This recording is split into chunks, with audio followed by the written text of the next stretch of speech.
The city once called his name with pride. He was their protector, their silent guardian who stood between chaos and hope.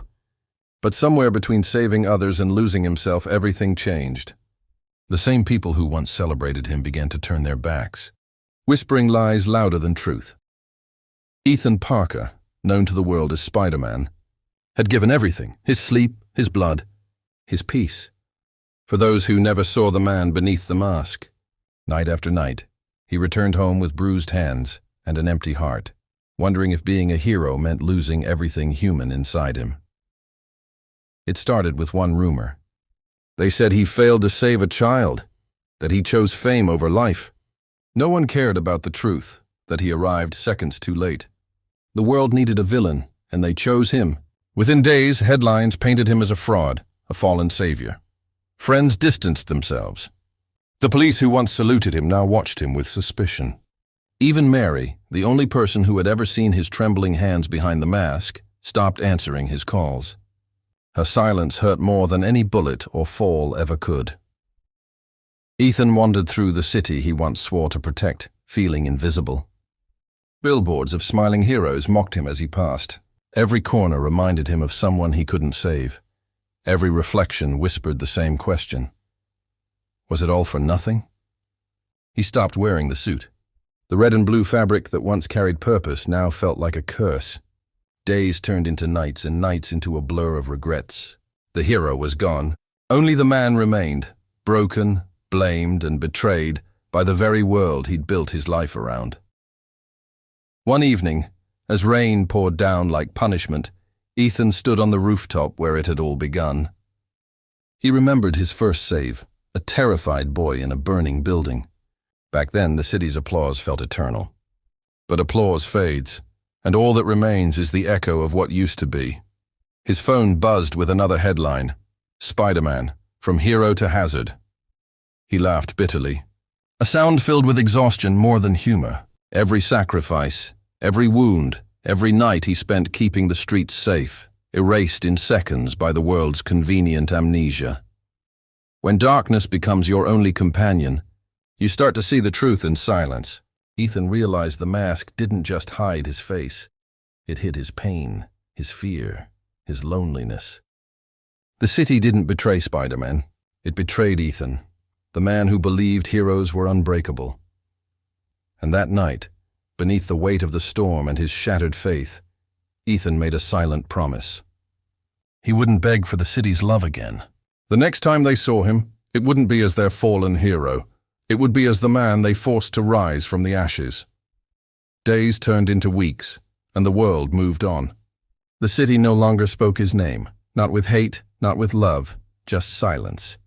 To them, Spiderman had vanished, another forgotten chapter in a city addicted to new heroes. But to Ethan, every passing day was a battle between holding on and letting go. He spent his nights staring at the cracked mask on his desk.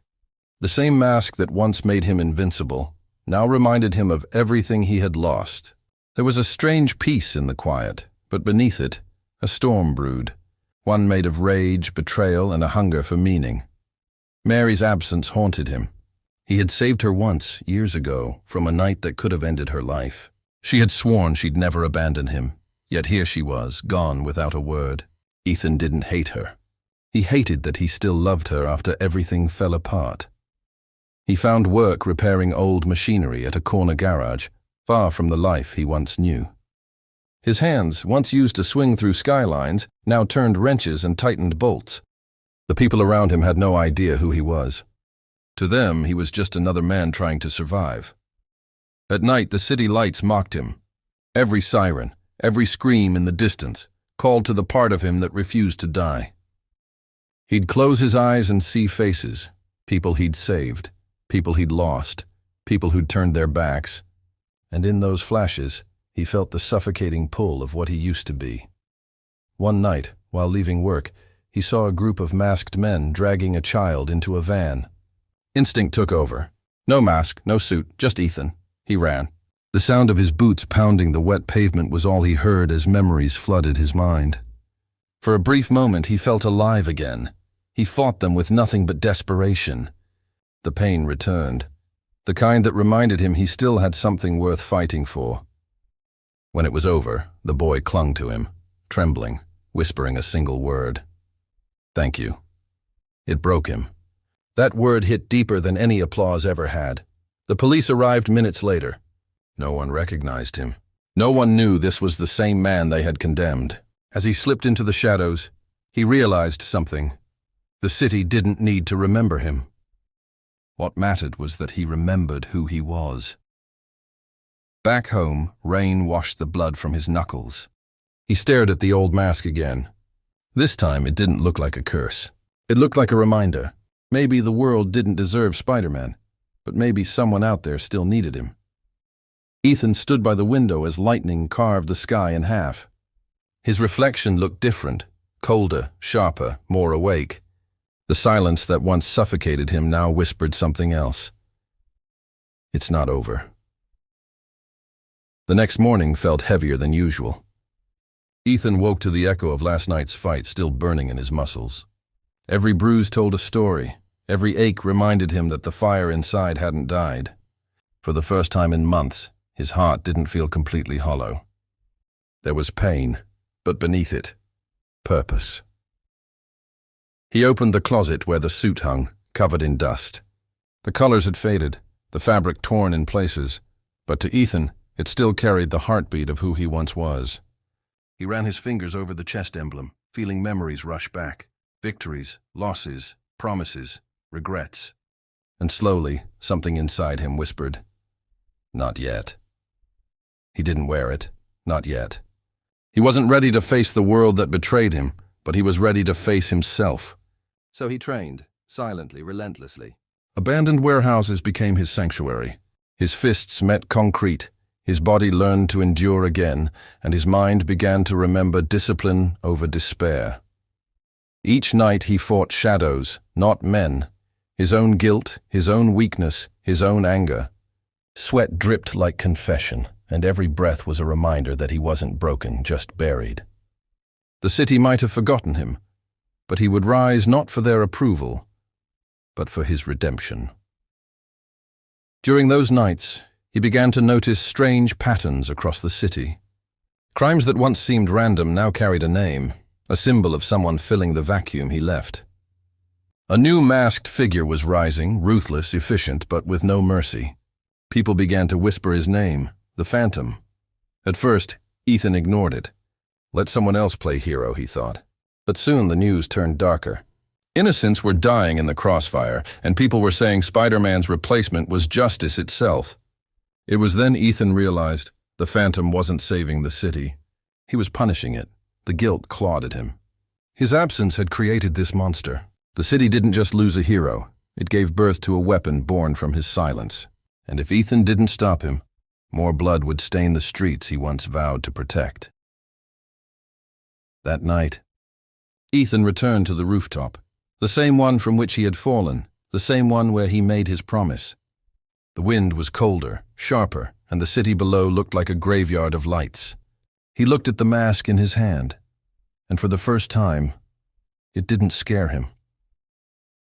Putting the mask back on wasn't about being Spider-Man again. It was about facing what he had become without it. As he slid it over his face, the city seemed to exhale, like it knew the ghost of its protector had awakened. Somewhere in the distance, a scream broke the night. Ethan's heart didn't hesitate. His body moved before his thoughts could catch up. The world had betrayed him once, but now it would witness something it had never seen before. Not a hero's return, but a reckoning.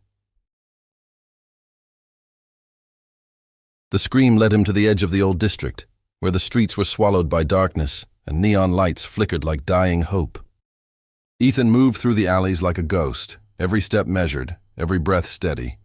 The city hadn't changed, only he had. He no longer looked for applause.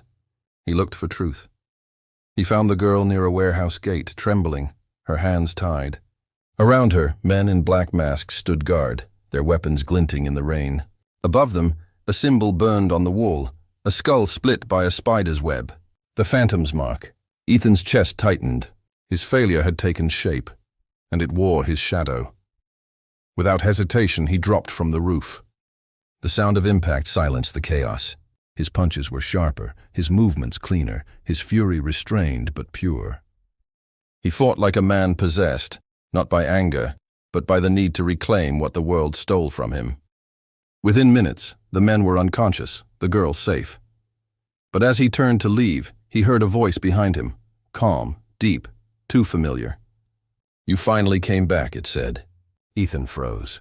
From the shadows emerged a man in black armor with silver lines across his chest, the Phantom. His mask was different, but his tone carried something Ethan couldn't mistake: betrayal.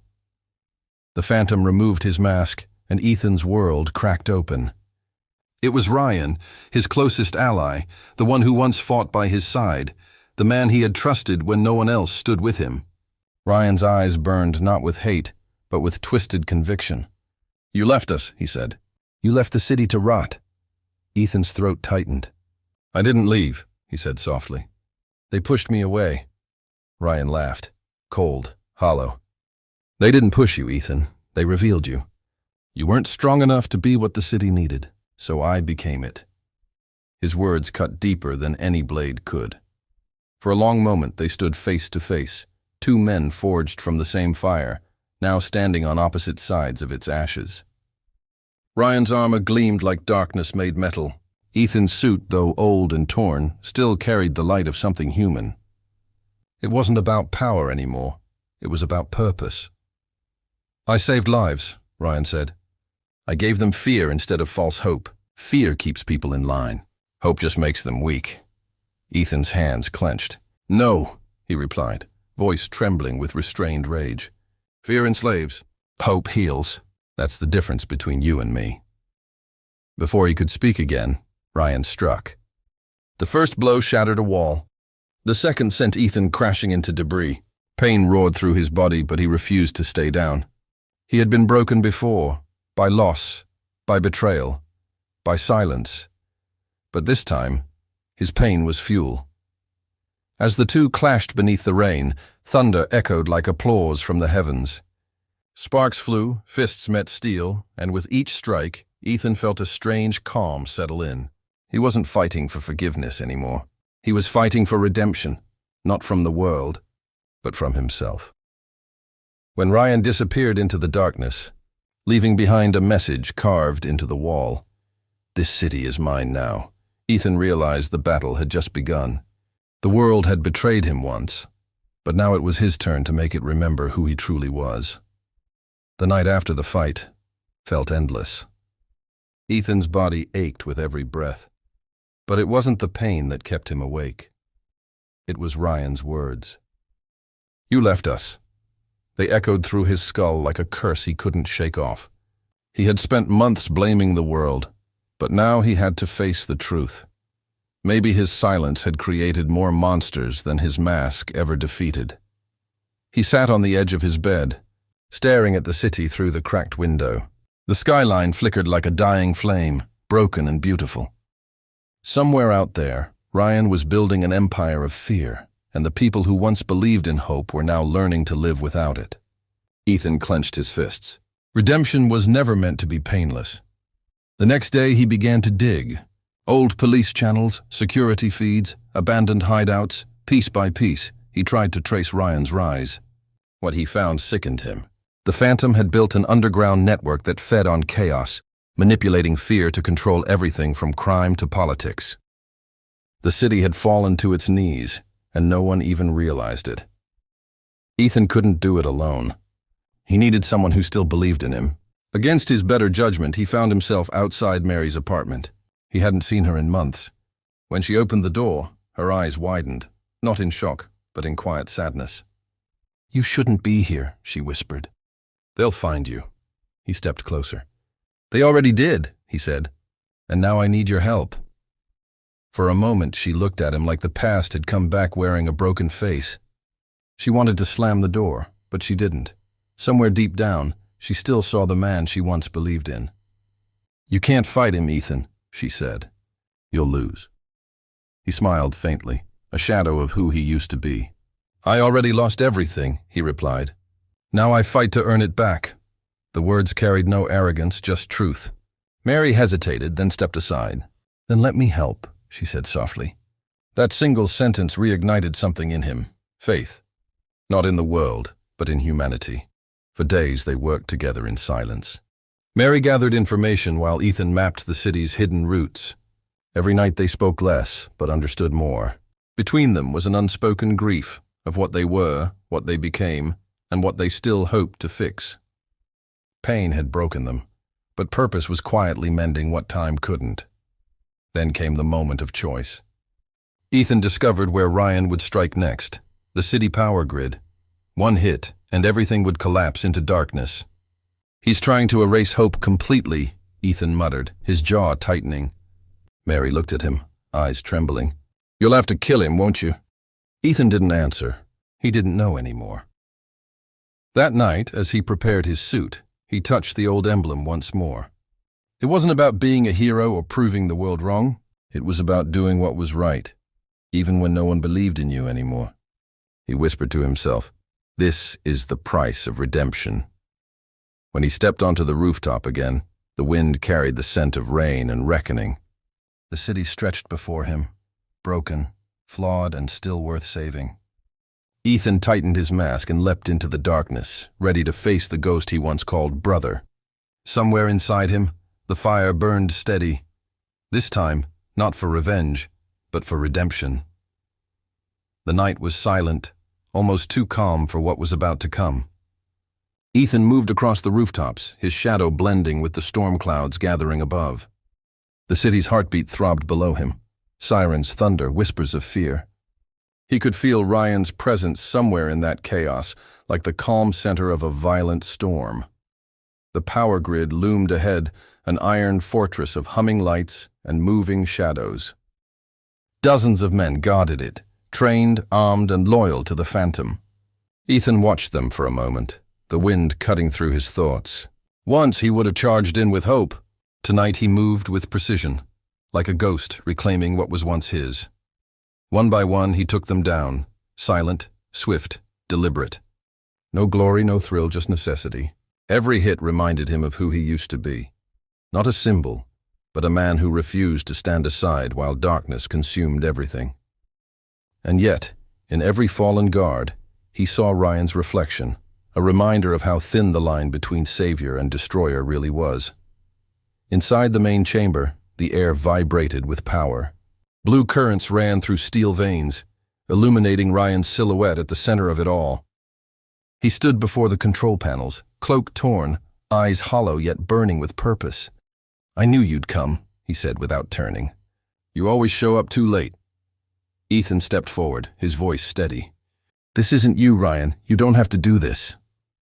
Ryan smirked, still facing the generator. "Don't I? Look around you, Ethan. The city worshipped lies. You gave them hope, and what did they do? They betrayed you. Betrayed us. I'm giving them something real.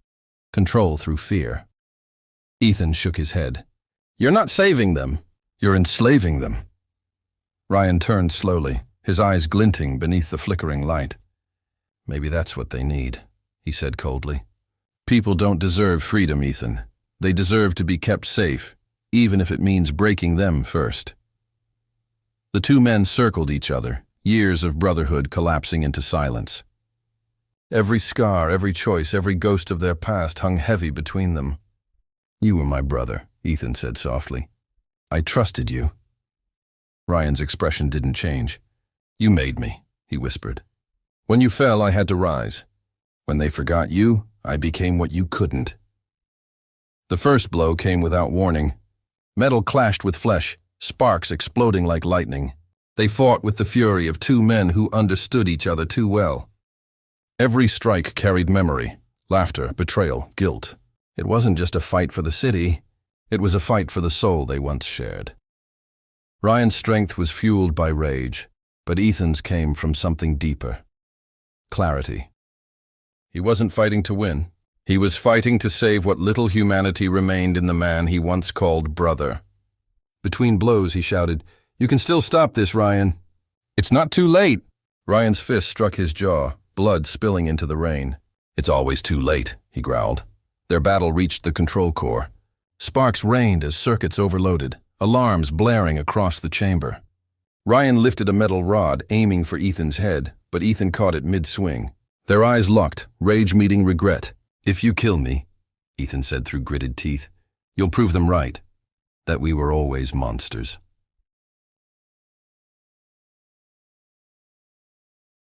For a moment, something flickered in Ryan's gaze. Hesitation, pain, maybe even the ghost of who he used to be. But before either could speak, the grid behind them began to overload, blinding light consuming the room. Ethan realized the explosion was seconds away, and in that heartbeat of silence, he made a choice, not as a hero, but as a man.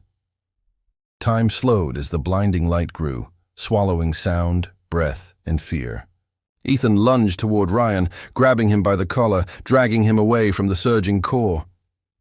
Electricity screamed through the air, burning the steel beneath their feet. Ryan struggled, shouting, "Let me go!" "It's too late!" But Ethan refused. "Not tonight," he growled. "Not again."